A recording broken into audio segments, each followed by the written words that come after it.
When my husband James died 15 years ago, I didn't just lose my partner of 30 years. I inherited a burden of secrets that would eventually tear my family apart.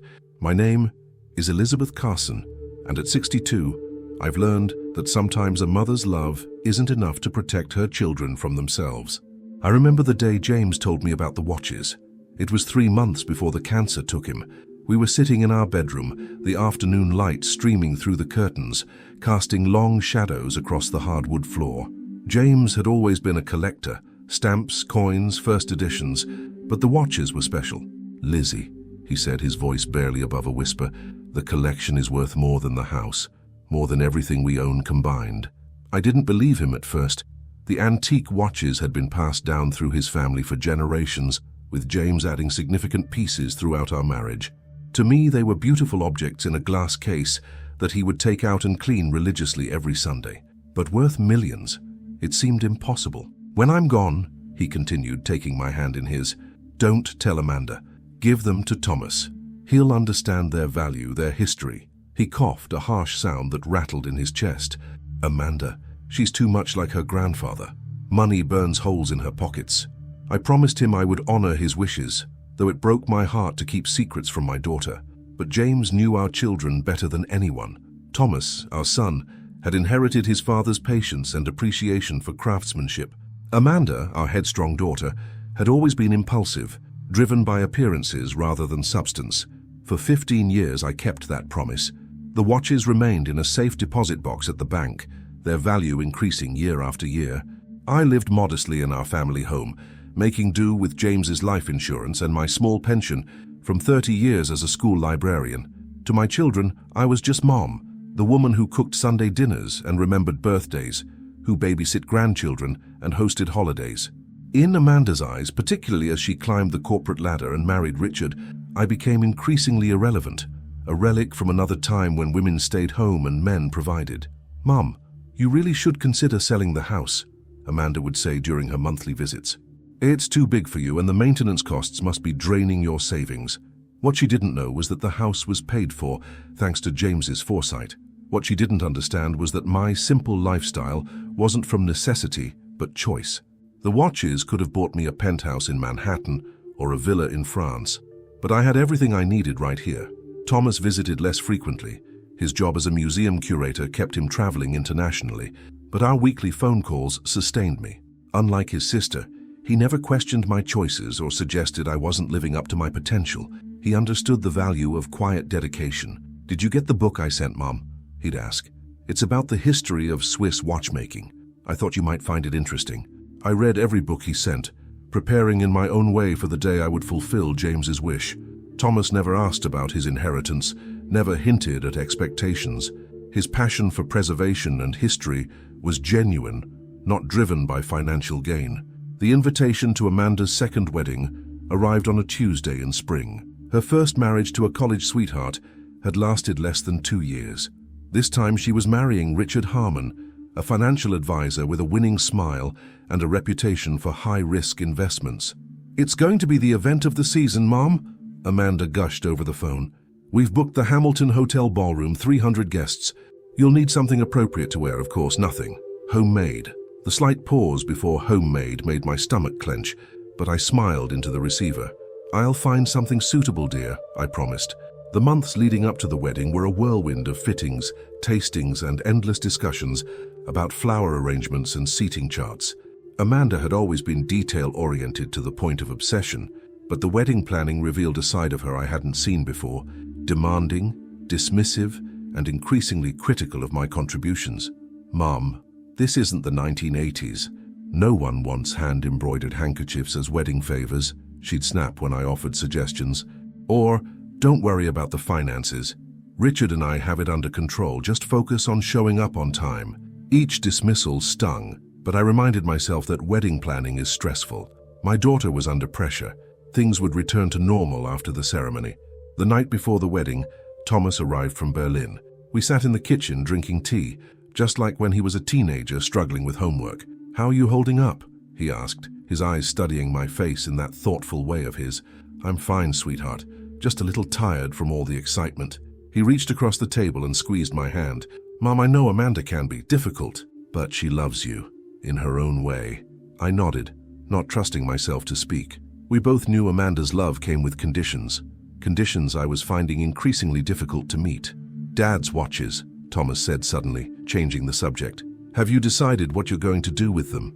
The question caught me off guard. In 15 years, he had never mentioned them. "Your father wanted you to have them. After the wedding might be a good time." "Why?" Thomas stirred his tea, a nervous habit he'd had since childhood. "Richard was asking about them. Said Amanda mentioned they might be valuable. He wanted to know if I knew where they were kept." A chill ran down my spine. "What did you tell him?" "That I had no idea, that as far as I knew they were sold years ago to pay for Dad's medical bills." He looked up at me, his expression serious. "Was that wrong?" I shook my head, relief washing over me. "No, Thomas, that was exactly right." Little did I know then that this conversation would be the quiet before the storm, that the next day would change everything between me and my daughter, forcing me to break a 15-year silence and revealing truths none of us were prepared to face. The Hamilton Hotel ballroom was transformed into a fantasy of white orchids and crystal for Amanda's wedding day. As I sat in the front row, watching my daughter glide down the aisle in a designer gown that cost more than my car, I couldn't help but feel a mixture of pride and melancholy. James should have been here to walk her down the aisle. Instead, Amanda had chosen her godfather, Robert, to give her away. A choice she'd announced without consulting me. "It just makes more sense, Mom," she'd explained when I expressed surprise. "Uncle Robert has been more present in my life since Dad died. Plus, he understands the business world I live in." The ceremony was flawless, as Amanda's events always were. Richard looked handsome in his tailored tuxedo, though something about his smile never quite reached his eyes. I pushed the thought away, determined to find only joy in this day. During the cocktail hour, I found myself alone at a high-top table, watching as Amanda and Richard circulated among the financial elite of the city. Thomas approached with 2 champagne flutes, handing one to me. "You look beautiful, Mom," he said, kissing my cheek. I'd spent more than I should have on the navy blue dress and matching jacket, hoping to fit in with Amanda's sophisticated friends. "Thank you, sweetheart. How are you holding up?" Thomas sighed, his eyes following his sister across the room. "I overheard Richard on the phone earlier. Something about investors getting impatient and needing to secure the assets soon." He shrugged, "Probably just work stress." Before I could respond, we were ushered into the main ballroom for dinner. I was seated at the family table, but noticeably at the far end, away from the newlyweds. Thomas was beside me, along with distant cousins and James's elderly Aunt Mildred. The meal progressed through multiple elegant courses, each paired with fine wines I barely touched. As coffee was served, the master of ceremonies announced it was time for speeches. Robert spoke first, followed by Richard's best man, both delivering polished, witty remarks that drew appreciative laughter. Then Amanda stood, radiant in her wedding gown, crystal champagne flute in hand. She thanked her guests, her new in-laws, and Richard's business associates. My heart swelled, waiting for her to acknowledge her family, her brother, her late father, me. "And now," she said, her voice carrying clearly through the ballroom, "I want to say something about family." I felt Thomas tense beside me. "They say behind every successful woman is herself," Amanda continued with a practiced laugh. "But the truth is, we all come from somewhere. My journey to becoming who I am today, a vice president at Morgan Stanley, a homeowner, and now Richard's wife, that journey was fueled by my determination to be nothing like where I came from." A murmur rippled through the crowd. I sat perfectly still, my hands clasped tightly in my lap. "My mother," Amanda gestured toward me without making eye contact, "is a sweet woman who never had ambition beyond keeping a clean house and making casseroles. In today's world, some might call that, well, useless." The word hung in the air like a slap. I heard Aunt Mildred's sharp intake of breath beside me. I promised myself I would never be financially dependent on anyone, never be just someone's wife, someone's mother. I would make something of myself, create real value in the world. Thomas's hand found mine under the table, squeezing so hard it almost hurt. "So thank you, Mom," Amanda continued, still not looking at me, "for showing me exactly what kind of woman I didn't want to become. And thank you, Richard, for seeing my potential and pushing me to reach it." The applause that followed was hesitant, uncomfortable. I sat frozen, my face burning with humiliation as 300 pairs of eyes flickered between Amanda and me. Decades of sacrifices, of quiet strength, of putting my children first, reduced to useless in my daughter's narrative of her own success. "I'm going to say something," Thomas whispered, half rising from his chair. I pulled him back down. No, not here, not now.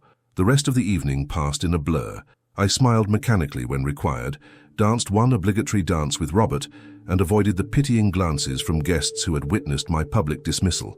All the while, a resolve was hardening inside me, a decision I hadn't known I would make until that moment. When the cake had been cut and the bouquet tossed, I approached Thomas at the bar. I need you to come with me tomorrow morning, I said quietly. To the bank. His eyes widened slightly, but he nodded without question. The remainder of the reception I spent observing Richard. Now that Thomas had mentioned it, I could see the strain beneath his confident exterior, the way he checked his phone too frequently, the intense discussions in corners with men in expensive suits, the slight tremor in his hand as he signed the check for the wedding bar tab. Something was wrong in my daughter's perfect new life, and somehow I suspected it involved James's watches. I slept little that night, replaying Amanda's cruel words and weighing the promise I'd made to my husband against the reality of our family now. By morning, I knew what I had to do. Thomas met me at 8, and we drove together to the First National Bank downtown. The manager recognized me immediately. After 15 years of quarterly visits to the safe deposit box, I was a familiar face. Mrs. Carson, good morning. The usual today. Yes, Mr. Abernathy and my son will be accompanying me. Thomas remained silent as we followed Mr. Abernathy to the vault. Only when the manager left us alone in the viewing room did he speak. Mom, are you sure about this? Dad wanted me to have them, but we don't have to do this now, especially after yesterday. Your father wanted you to have them because he knew you would appreciate them for what they are, not just what they're worth, I interrupted, my voice steadier than I expected. But there's something else you should know. I entered the combination to the large safe deposit box and pulled it open. Inside, nestled in custom velvet trays, lay 23 antique watches, the visible legacy of James Carson's passion and expertise.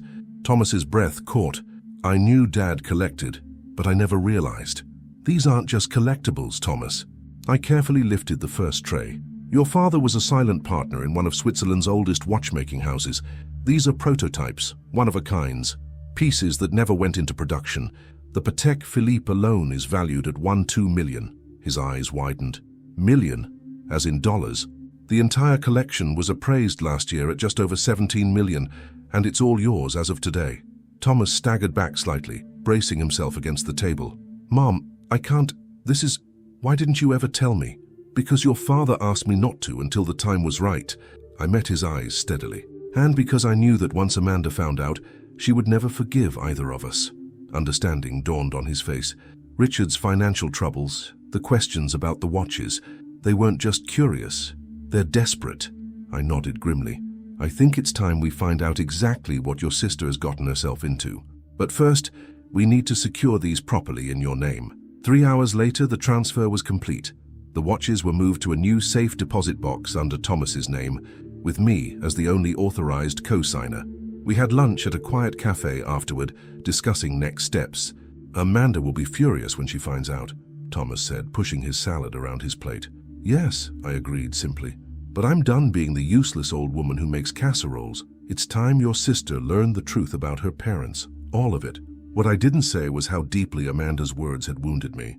How each night for 15 years, I'd lain awake wondering if keeping James's secret was worth the growing distance between my daughter and me. How many times I'd almost broken my promise, hoping that sharing the truth might bridge the gap between us. But after yesterday, something had changed. The mother who would endure anything for her child's happiness had been replaced by a woman who recognized that sometimes the kindest love is the one that teaches hard truths. So what now? Thomas asked as we walked back to the car. I checked my watch. A simple Timex, the only timepiece I'd ever owned. Now we wait. Amanda and Richard leave for their honeymoon tonight. They'll be gone for 2 weeks. That gives us time to do some investigating of our own. What I discovered in those 2 weeks would shake our family to its core, revealing not just Richard's deceptions, but truths about James and myself that I had buried for decades. The quiet librarian was about to write a new chapter, one that would redefine everything my children thought they knew about their useless mother. The day after Amanda and Richard left for their Maldives honeymoon, I did something I hadn't done in decades. I called in a favor. Patricia Winters had been my roommate in college before I met James, before we both took different paths. While I chose family and a quiet career as a librarian, Patricia built one of the city's most respected private investigation firms. Elizabeth Carson, she answered on the first ring, her smoky voice unchanged by time. It's been, 5 years since your Christmas card? 7, I corrected. And I need your help, Patty. We met at her office downtown, a sleek, modern space that made me feel even more out of place in my sensible shoes and cardigan. Patricia, at 64, looked a decade younger in her tailored pantsuit, silver hair cut in a sharp bob that framed her still beautiful face. Let me get this straight, she said, after I explained the situation. Your son-in-law may be in financial trouble and potentially targeted your late husband's watch collection. Your daughter publicly humiliated you at her wedding, and you want me to find out if they're connected. I nodded, hands clasped tightly in my lap. I need to know what I'm dealing with before they return. Patricia's eyes softened. Lizzie, are you sure you want to pull this thread? Family secrets once unraveled are still less dangerous than family lies, I finished. I've kept James's secrets for 15 years. Look where it's gotten us. She nodded once, decisively. My best investigator, Jules, will handle it personally, but it won't be cheap. I reached into my purse and withdrew an envelope. Thomas insisted, a down payment. That afternoon, Thomas and I began our own investigation at home. The attic of my house had remained largely untouched since James's death. Boxes of financial records, old correspondence, and family memorabilia gathering dust under the eaves. What exactly are we looking for, Mom? Thomas asked, pushing up the sleeves of his sweater as we surveyed the labeled boxes. Anything that might explain why your father was so adamant that Amanda never get the watches. There has to be more to it than just her spending habits. We worked methodically, sorting through decades of our family's paper trail, tax returns, insurance policies, Christmas cards and children's artwork I couldn't bear to throw away. By evening, we had made little progress beyond raising dust and memories. As Thomas went downstairs to order dinner, I opened a box simply labeled J. Personal. Inside were James's journals, leather-bound books I knew he wrote in nightly, but had never read out of respect for his privacy. My fingers hovered over the top one, hesitating. I'm sorry, James, I whispered, and opened it. 3 days later, Jules from Patricia's agency called with preliminary findings, and Thomas and I met them at the investigation office. The young woman laid out a series of documents on the conference table. Richard Harmon presents well, Jules began, but his financial house is made of cards. His investment firm, Harmon Capital, has been under SEC investigation for the past 18 months. They haven't moved to formal charges yet, but the evidence suggests he's been running a modified Ponzi scheme. Thomas leaned forward. Meaning? He takes money from new investors to pay returns to earlier ones, while skimming substantial amounts for himself. Classic setup. The problem is, since the market downturn last fall, he's been unable to attract enough new investors to maintain the illusion. He needs a significant influx of capital soon, or everything collapses. I felt strangely calm as the pieces fell into place. And that's where the watches come in. Jules nodded. Based on emails we were able to access, Richard learned about the collection about 8 months ago. Amanda mentioned them casually, saying her father had been obsessed with old watches. Richard did some digging, discovered the potential value, and has been planning to use them as collateral for a loan that would buy him time to either escape the country or somehow legitimize his operation. Does Amanda know? Thomas asked, his voice tight. Jules hesitated, glancing at Patricia. That's where it gets complicated. We found evidence that Amanda discovered Richard's financial problems about 3 months before the wedding. She considered breaking off the engagement. But she went through with it, I said flatly. Yes, after Richard convinced her that he had a solution, a previously untapped family asset that could solve everything. Jules pushed forward an email printout. This is from Amanda to Richard, dated 6 weeks before the wedding. I read it silently, my heart growing heavier with each word.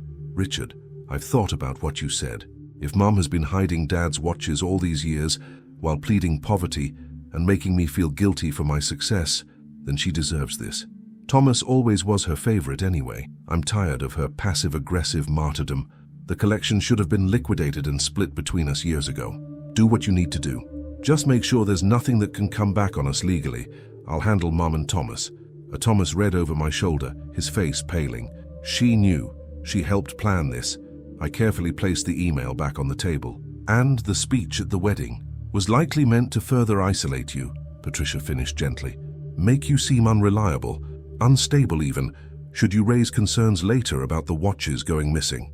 The betrayal cut deeper than I could have imagined. Not just the financial scheme, but the calculated cruelty. My daughter had stood before hundreds of people and deliberately shamed me as part of a plot to steal her father's legacy. "There's one more thing," Jules said, pulling out a final document. "We found this in our background investigation of James's business affairs. It might explain why he was so insistent the watches go to Thomas. It was a paternity test, dated 3 years before James's death." I stared at it, uncomprehending at first, then with growing horror as understanding dawned. "Mum?" Thomas's voice seemed to come from far away. "What is this?" I couldn't look at him. Something I suspected but never confirmed. "Your father had doubts about Amanda." My voice sounded strange to my own ears. "She was born during a rough period in our marriage. James was traveling constantly for work. I was lonely, depressed." "Are you saying Amanda isn't Dad's biological daughter?" Thomas asked incredulously.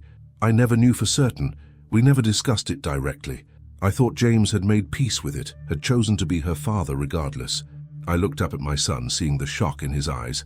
The watches were family heirlooms, passed down through the Carson men for generations. James must have confirmed his suspicions and decided that she wasn't entitled to them, Thomas finished, his voice hollow. "Jesus, Mum." Patricia cleared her throat. "Elizabeth, I know this is a lot to process, but you need to decide what to do with this information. Amanda and Richard return in 9 days. I nodded, gathering myself. The journals I'd been reading had prepared me somewhat for this revelation, filled as they were with James's private struggles over Amanda's parentage and his determination to be a good father to her, despite his doubts. What they hadn't prepared me for was the knowledge that Amanda had chosen to betray us both, the man who raised her, and the mother who had protected her from a truth that would have shattered her world. "I need to speak with Robert," I said finally. "Amanda's godfather." Thomas's eyes widened in sudden understanding. "You think—" "I don't know," I cut him off, "but I need to before I decide what comes next." The drive to Robert's lakeside home the following day was silent.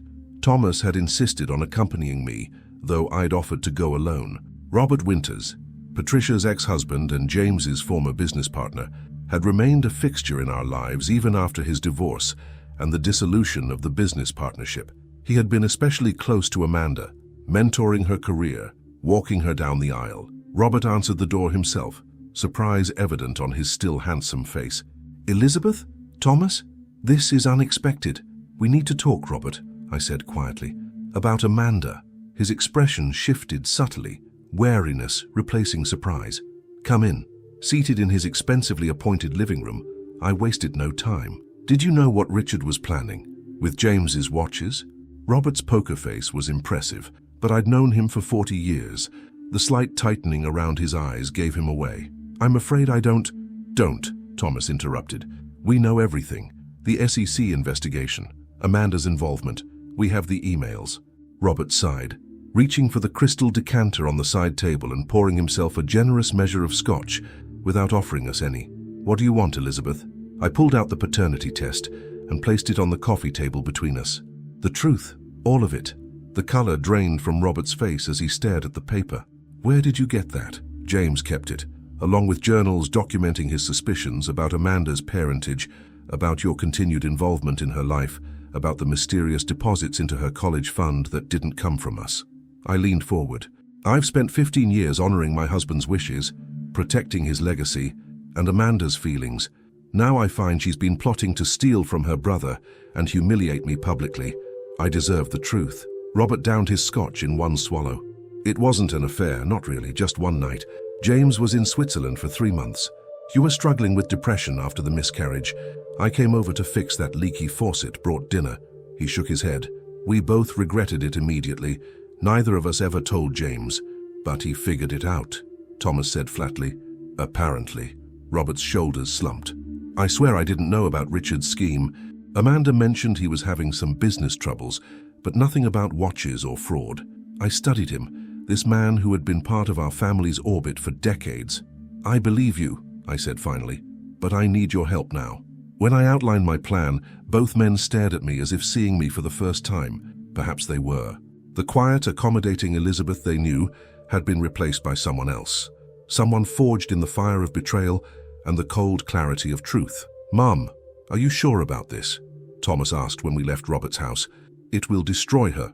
I gazed out at the lake, remembering Amanda as a little girl, fierce, determined, so much like the man who had raised her, even if they didn't share blood. "No, it will save her. Sometimes we need to lose everything to understand what matters." As we drove away, I felt a weight lifting. The burden of secrets I'd carried for others finally set down. In their place was a new resolve, to reclaim my dignity, protect my son's inheritance, and perhaps, if there was justice in the world, help my daughter find her way back to the woman I had raised her to be. The confrontation I was planning would change all our lives forever. But first, there was one more piece to secure, one more truth to uncover before Amanda and Richard's return. The week before Amanda and Richard's return passed in a whirlwind of preparation. With Thomas at my side and Patricia's professional guidance, I set in motion a plan that would have been unimaginable to the Elizabeth Carson of just 2 weeks ago. Our first stop was Gerald Hoffman, James's attorney for over 30 years and the executor of his will. His office remained unchanged since I'd last visited after James's death. Leather-bound law books lining mahogany shelves, the scent of pipe tobacco lingering despite smoking bans. "Elizabeth," Gerald greeted me, rising from behind his massive desk. His eyes crinkled with concern behind wire-rimmed glasses. "Thomas, this is unexpected. We need to discuss James's estate," I said, taking a seat without waiting for an invitation. "Specifically, provisions that may not have been disclosed to me." Gerald's gaze flicked between us, wariness evident. "I'm not sure what you're referring to." James's will was straightforward. The house and general assets to you, specific personal items designated as he wished. I placed James's journal on the desk, opened to a specific page. "James mentions here that he made arrangements with you regarding Amanda, should certain suspicions be confirmed. He writes, Gerald has the documents secured. Elizabeth need never know unless circumstances demand it." The attorney's professional composure faltered. He removed his glasses, polishing them unnecessarily with his handkerchief. "James wanted to protect you, Elizabeth, and Amanda." "I'm not here for protection, Gerald. I'm here for truth." An hour later, we left with a sealed envelope containing documents that would change everything. A codicil to James's will, executed after the paternity test, establishing a trust for Amanda that could only be accessed under specific conditions. Conditions that, ironically, would now be met. Our next visit was to Martin Chen, the foremost appraiser of fine timepieces on the East Coast and a longtime friend of James's. His small, elegant shop occupied the corner of a historic building downtown, its windows displaying a carefully curated selection of vintage watches. "Mrs. Carson," Martin greeted me warmly, clasping my hands in his. "It has been too long." "Indeed it has, Martin. I need your expertise on a delicate matter." In his private office, Thomas placed a single watch on the velvet pad, not from the collection, but one I'd found in James's personal effects, a watch I'd never seen him wear. Martin examined it under his loupe, his expression shifting from professional interest to surprise. "This is remarkable. A prototype Patek Philippe from the abandoned Nightfall series. Only 3 were ever made." He looked up sharply. "This belonged to James?" "Yes," I confirmed. "Can you authenticate it and provide documentation of its provenance and value?" "Of course, but..." He hesitated. "This piece alone is worth approximately $4 million, Elizabeth. Are you certain you wish to part with it?" "I'm not selling it," I assured him. "I simply need official documentation of what it is." Our final preparation was perhaps the most difficult, a meeting with Special Agent Diana Reeves of the Securities and Exchange Commission. Patricia had arranged it through her connections, emphasizing the sensitive nature of the information we wished to share. Agent Reeves was younger than I expected, with intelligent eyes and a no-nonsense demeanor that reminded me of myself in my younger years. She listened without interruption as Thomas and I laid out what we had learned about Richard's operations. "We have reason to believe," Thomas explained, "that Richard Harmon plans to use valuable collateral he does not legally own, to secure funding that would allow him to continue his fraudulent activities." "And you're coming forward because?" Agent Reeves asked, her pen poised above her notepad. I met her gaze steadily. "Because fraud is wrong, because people have been hurt by his schemes, and because," I added with perfect honesty, "he made it personal. By the time Amanda and Richard's flight landed from the Maldives, everything was in place. I spent their first day back preparing a special family dinner, something I'd done countless times over the years. This time, however, Each careful preparation felt like the setting of a chess piece. Thomas arrived early, helping me arrange the dining room. Robert came next, his discomfort evident in the stiff way he accepted the scotch Thomas offered him. At precisely 7, the doorbell rang. Amanda looked radiant, her skin glowing with honeymoon sun, her arm linked possessively through Richard's. If there was any awkwardness about our last interaction at her wedding, she showed no sign of it as she air-kissed my cheek. "Mum, the house looks lovely. You've been busy while we were away." "More than you know, dear," I replied with a smile that didn't quite reach my eyes. "Richard, welcome to the family." Richard's handshake was firm, his smile confident. Only the slight sheen of sweat at his temples betrayed any anxiety. "Thank you for having us, Elizabeth. I've been looking forward to getting to know you better." Dinner proceeded pleasantly enough, with Amanda dominating the conversation with tales of their luxury resort and the celebrities they'd spotted. I nodded and asked appropriate questions, playing the role she expected, the admiring mother, content to bask in her daughter's exciting life. As I served coffee and my homemade apple tart, Amanda's childhood favorite, Richard finally broached the subject I'd been waiting for. "Elizabeth," he began, setting down his coffee cup, "Amanda and I were hoping to discuss something with you, a family matter." "Oh?" I kept my tone light. "What kind of family matter?" Amanda jumped in, her voice taking on the condescending tone I'd grown accustomed to. "Mom, we know about Dad's watch collection, the one you've kept hidden all these years." I raised my eyebrows, the picture of surprise. "Hidden? Hardly. Your father's watches have been secured in a safe deposit box since his death. The point is," Richard continued smoothly, "these valuable assets have been sitting untouched when they could have been benefiting the family. Amanda and I would like to discuss liquidating them as part of our family investment strategy." Thomas tensed beside me, but I placed a calming hand on his arm. "Family investment strategy," I repeated thoughtfully. "That sounds very professional, Richard. Tell me, would this strategy involve Harmon Capital, the firm currently under SEC investigation?" The color drained from Richard's face. Amanda's fork clattered against her plate. "What are you talking about?" I folded my hands calmly on the table. "Richard's business is collapsing, Amanda. He's been running a Ponzi scheme, taking money from new investors to pay returns to earlier ones while pocketing millions. But the well is running dry. He needs a significant cash infusion or sellable assets to either continue the fraud or flee the country." "That's preposterous," Richard sputtered, but his eyes darted nervously to the exit. "Is it?" I turned to my daughter. "Is it also preposterous that you discovered his financial troubles months ago and decided to go through with the wedding anyway? That you planned to help him access your father's watches? Watches you knew were meant for Thomas?" Amanda's face flushed with anger. "You've been holding on to those watches for 15 years, living in this mausoleum to Dad, making me feel guilty for every success I've had. Those watches should have been split between Thomas and me the moment Dad died." "Perhaps," I acknowledged, "but that wasn't your father's wish. And it wasn't your decision to make. Dad always favored Thomas," she spat. "Just like you do." "This isn't about favoritism, Amanda," Thomas interjected quietly. "It's about honesty, about respect for Dad's wishes." "What would you know about Dad's wishes?" Amanda snapped. "You were gone half the time, traveling the world while Mom played the martyr here alone." I pushed back my chair and stood. "I think it's time we put all the cards on the table."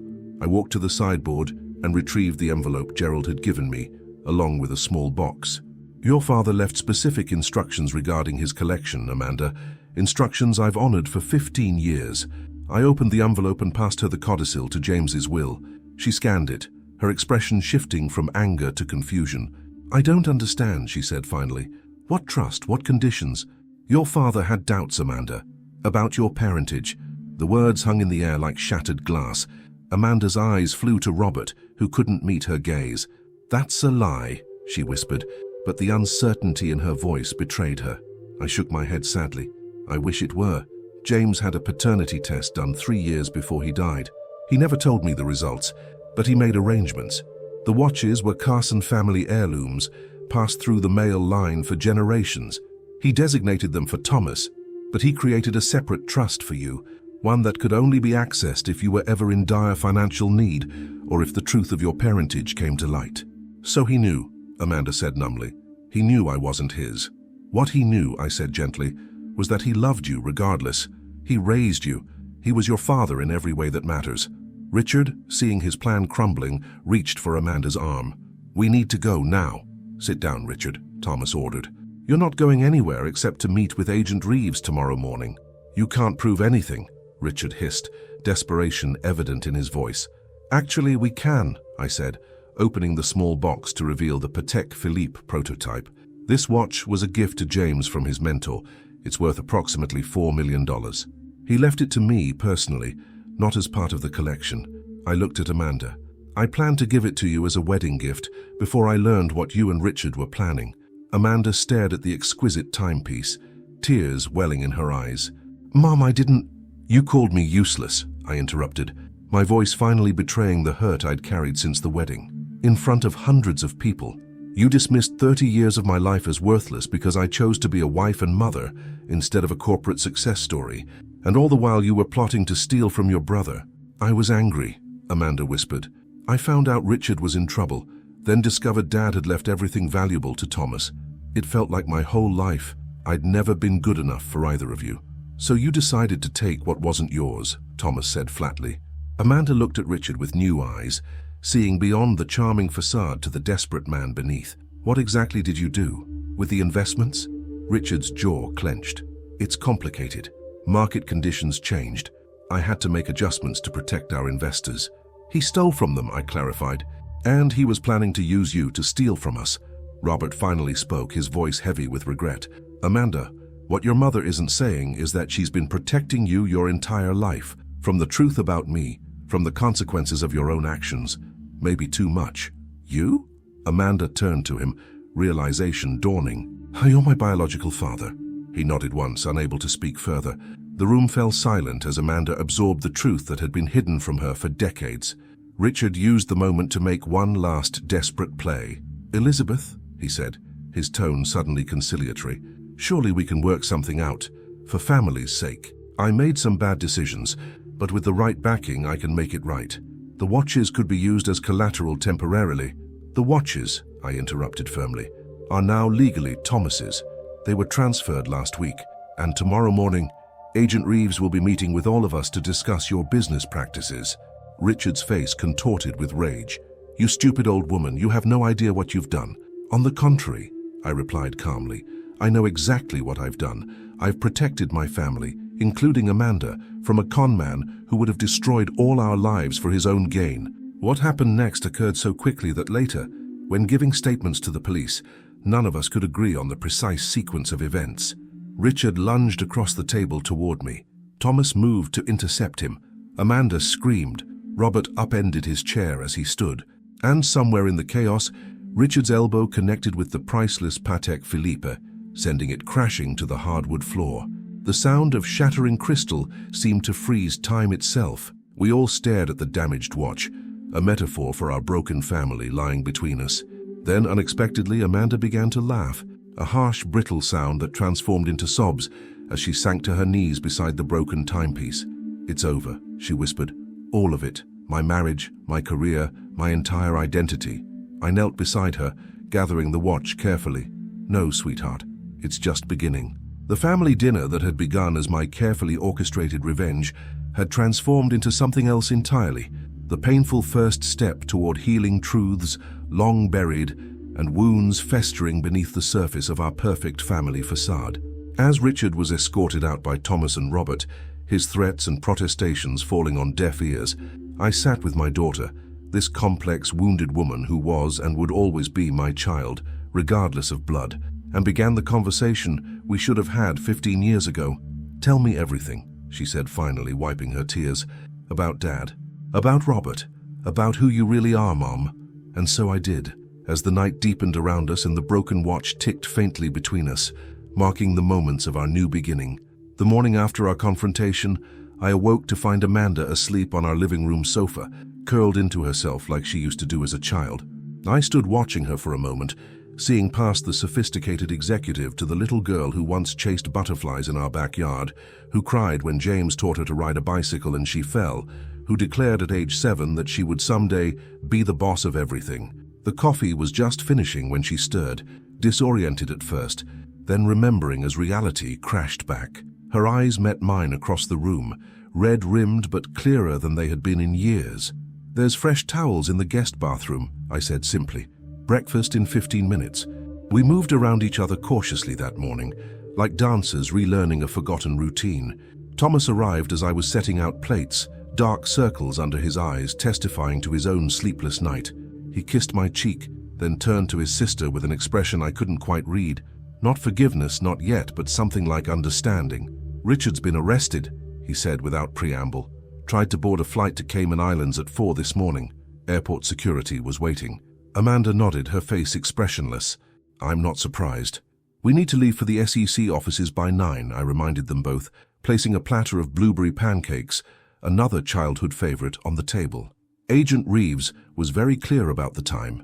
Amanda looked down at her silk blouse and wrinkled skirt from the day before. "I don't have anything appropriate to wear."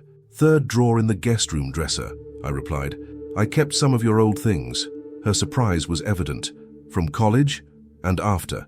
When you left things here and never came back for them, I couldn't bring myself to donate them. The admission cost me something." A glimpse of the sentimentality she had mocked. The SEC offices were coldly efficient, the meeting room sterile and intimidating. For the next 6 hours, we provided statements about Richard's activities, reviewed documents, and answered questions about our knowledge of Harmon Capital. Amanda, to her credit, held nothing back, including her own complicity in the plan to access the watches. "I never actually intended to go through with it," she told Agent Reeves, her voice steady despite her obvious distress. "At least I don't think I did. I was angry at my mother, jealous of my brother. Richard knew exactly which buttons to push. Yet you married him," Agent Reeves observed neutrally. Amanda's laugh was hollow. "I'd invested so much in the relationship, in the wedding. My professional reputation was tied to his.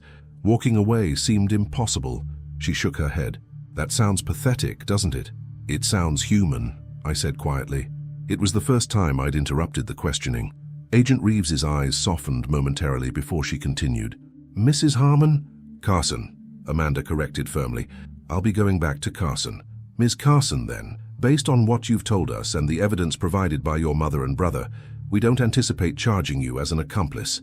However, as CFO of Harmon Capital, you will need to cooperate fully with our ongoing investigation." "Of course," Amanda agreed. "Whatever you need." It was nearly evening when we emerged from the Federal Building. The setting sun painted the city skyline in shades of amber and gold, a stark contrast to the grim business we'd just concluded.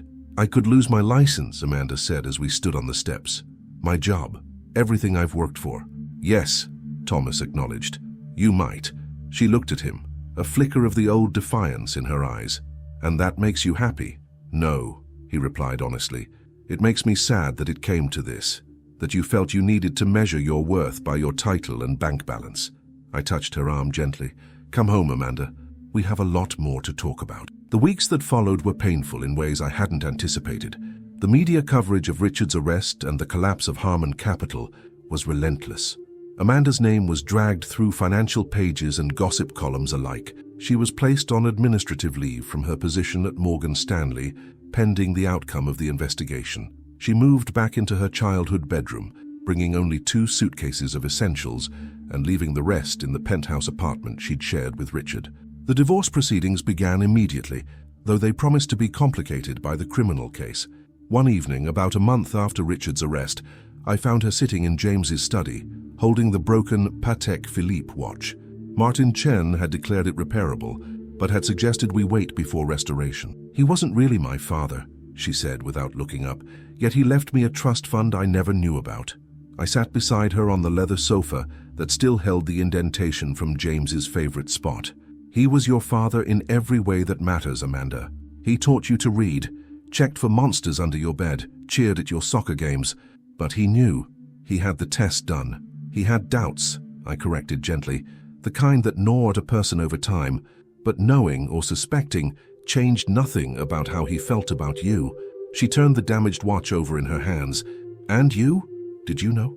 The question I'd been dreading. "I suspected. The timing was possible either way. But you had James's determination, his smile, his love of puzzles. In my heart, you were always his daughter. And my affair with Robert was brief and never repeated," I continued. "We both regretted it immediately. Robert stayed in our lives because he couldn't bear to be separated from you and James. James chose to forgive, without ever directly acknowledging what he suspected." I took her hand. The Carson stubbornness, I suppose. Amanda smiled faintly at that. I've been thinking about what you said, about measuring my worth by my title and bank balance. You know what scares me most about losing my career? That without it, I don't know who I am. Then perhaps this is your opportunity to find out, I suggested. Over the following months, our family began a slow, often painful process of reconstruction. Thomas extended his leave from the museum, dividing his time between cataloguing the watch collection and helping Amanda navigate the legal aftermath of Richard's crimes. Robert came by weekly, tentatively building a relationship with Amanda that acknowledged their biological connection, while respecting James's role as her true father. Amanda, stripped of the professional identity she'd hidden behind for so long, gradually revealed aspects of herself long suppressed: her talent for sketching, inherited from James, her unexpected affinity for gardening, which we discovered when she began rehabilitating my neglected rose beds, her genuine interest in history and preservation, which created a new bond with Thomas. One Sunday afternoon in early fall, as golden light filtered through the changing leaves, I found them in the garage, hunched over James's old workbench, where he had spent countless hours tinkering with watch mechanisms. "Look at this, Mom," Amanda called excitedly. "Thomas is teaching me how to service the movement on a 1940s Longines." I watched as my son patiently demonstrated the delicate procedure, Amanda's brow furrowed in concentration as she manipulated the tiny tools. The scene was so reminiscent of James teaching Thomas the same skills decades earlier that my heart constricted. "You have steady hands," Thomas observed. "Good eye for detail, too." Amanda beamed at the praise, looking happier than I'd seen her since childhood. "It's like solving a puzzle in 3 dimensions. I can see why Dad loved it." Later that night, I sat in the garden alone, contemplating how dramatically our lives had changed in just a few months. The doorbell rang, and I was surprised to find Patricia standing on my porch, a bottle of wine in hand. "Thought you might need this," she said with a wry smile. "It's been a while." Over glasses of Cabernet, I filled her in on the latest developments: Richard's plea deal, the SEC's decision not to pursue charges against Amanda, the slow rebuilding of family relationships. "And what about you, Lizzie?" Patricia asked. "You've spent decades taking care of everyone else. What do you want for yourself now?" The question caught me off guard. For so long, my identity had been defined by others: James's wife, Thomas, and Amanda's mother, the quiet librarian. With James gone and my children finding their own paths, who was Elizabeth Carson? "I don't know," I admitted. "I've been so focused on resolving this situation." Patricia leaned forward, her eyes intent. "Well, it's resolved. Richard's going to prison, Amanda's finding herself, Thomas has his inheritance. What about you?" I thought of the quiet strength I'd discovered in myself during the investigation, the satisfaction of finally standing up for what was right, the respect I'd seen in my children's eyes when I revealed the strategic mind that had been there all along, hidden beneath casseroles and birthday cakes. "I think," I said slowly, "I'd like to go back to school, finish my master's in library science, maybe specialize in rare document preservation." Patricia raised her glass. "To new beginnings, then." 6 months after Richard's arrest, on a crisp winter morning, I sat at the dining room table with Amanda and Thomas. Before us lay the repaired Patek Philippe, restored to its former glory by Martin Chen's expert hands. "It's beautiful," Amanda said softly. "It's yours," I replied, pushing it toward her. She looked up, startled. "But after everything that happened, it was always meant for you," I explained. "James left it to me personally, separate from the collection, with a letter suggesting I give it to you when the time was right. I think that time is now." Thomas nodded in agreement. "Dad would approve." Amanda picked up the watch reverently, turning it to catch the light. "I don't deserve this." "It's not about deserving," I said. "It's about belonging. This watch belongs with you just as you belong in this family. Complicated history and all." As she fastened it around her wrist, I saw something settle in her expression. An acceptance of her complex heritage, an appreciation for the craftsmanship that connected her to James, regardless of biology, a recognition of her place within our imperfect but enduring family. "Thank you," she whispered. Later that week, Amanda received a job offer from Martin Chen to apprentice at his shop, learning watch restoration and valuation. It paid a fraction of her former salary, but offered something her corporate career never had: a connection to James, to craftsmanship, to creating something meant to last generations. She accepted without hesitation. Thomas returned to the museum with a new exhibition planned, Timepieces Through History, featuring select pieces from the collection on loan. His curator's eye had been sharpened by our family's journey, seeing beyond the monetary value to the stories each watch contained. And I enrolled in graduate courses, joining classmates young enough to be my grandchildren, my mind awakening to new ideas and possibilities. The whispers about Richard Harman's mother-in-law faded as I established myself as a serious student with valuable perspectives. On the anniversary of that fateful wedding day, we gathered in the garden, Thomas, Amanda, Robert, Patricia, and I, for a simple dinner beneath the stars. No crystal champagne flutes or designer gowns, just good food and honest conversation. A toast, Thomas proposed, raising his glass. To Mom, who taught us that strength doesn't always announce itself, that dignity can't be measured in dollars, and that it's never too late to rewrite your story. To Mom, Amanda echoed, her eyes meeting mine with the genuine respect I had longed for. As evening deepened around us, I thought about James, about promises kept and secrets revealed, about the man who had loved us all despite our flaws. The watches that had been at the center of so much conflict now served their true purpose, connecting generations, preserving history, reminding us that time, properly valued, is the most precious inheritance of all. The woman I had been, the silent, accommodating Elizabeth, was gone, transformed by betrayal and truth into someone stronger, wiser, more authentically myself than I had been in decades. The path forward wasn't perfectly clear, but for the first time in years, I was eager to discover where it might lead. To new beginnings, I offered, raising my glass to meet theirs, and to time well spent.